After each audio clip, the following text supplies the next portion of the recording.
Victorious warriors win first and then go to war, while defeated warriors go to war first and then seek to win.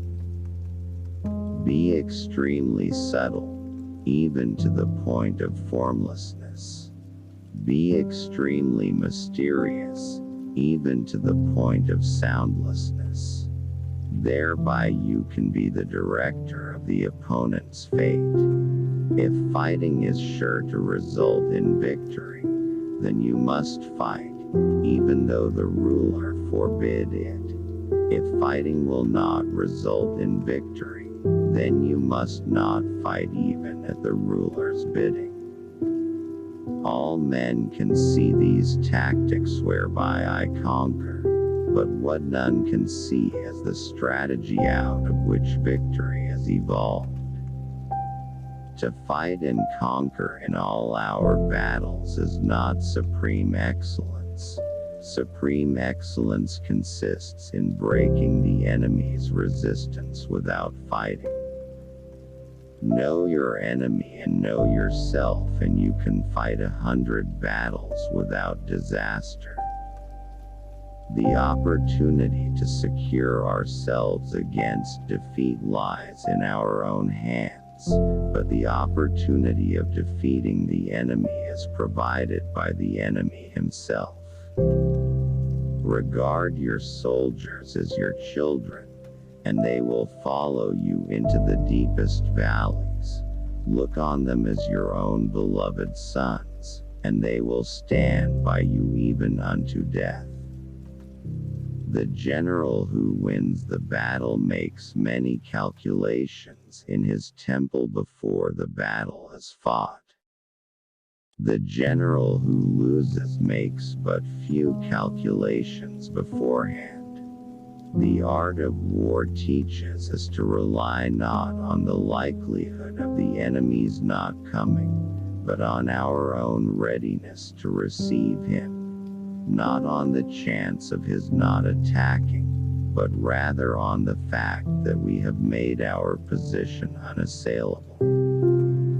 Confront them with annihilation, and they will then survive. Plunge them into a deadly situation, and they will then live. When people fall into danger, they are then able to strive for victory. To see victory only when it is within the ken of the common herd is not the acme of excellence. The quality of decision is like the well-timed swoop of a falcon which enables it to strike and destroy its victim.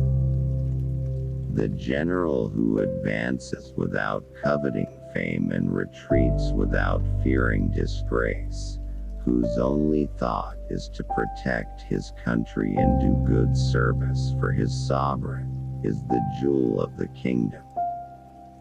For to win 100 victories in 100 battles is not the acme of skill. To subdue the enemy without fighting is the acme of skill. Prohibit the taking of omens, and do away with superstitious doubts.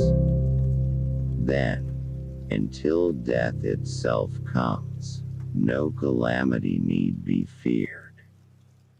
If ignorant both of your enemy and yourself, you are certain to be in peril. There has never been a protracted war from which a country has benefited. Hence the saying, if you know the enemy and you know yourself, your victory will not stand in doubt. If you know heaven and you know earth, you may make your victory complete. Thus it is that in war the victorious strategist only seeks battle after the victory has been won, whereas he who is destined to defeat first fights and afterwards looks for victory. The art of war is of vital importance to the state. It is a matter of life and death, a road either to safety or to ruin.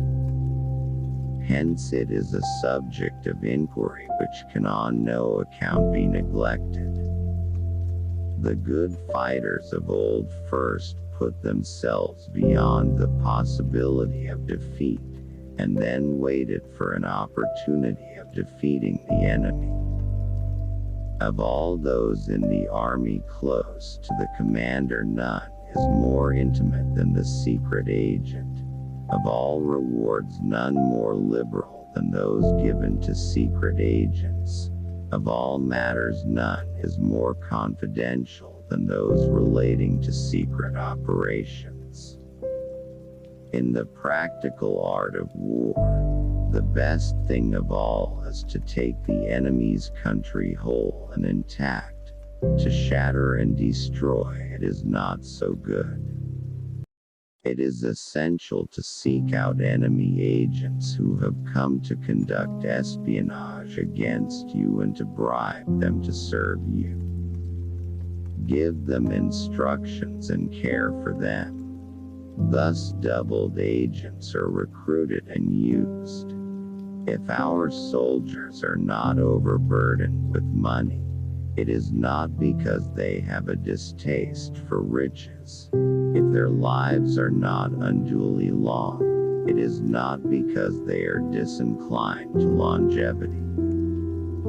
Hence that general is skillful in attack whose opponent does not know what to defend, and he is skillful in defense whose opponent does not know what to attack.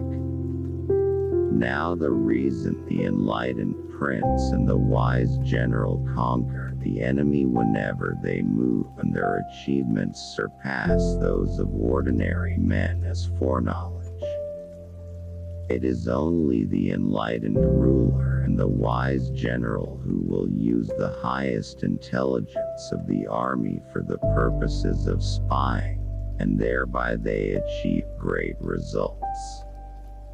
If we know that our own men are in a condition to attack, but are unaware that the enemy is not open to attack, we have gone only halfway towards victory. Thanks for watching. Please subscribe.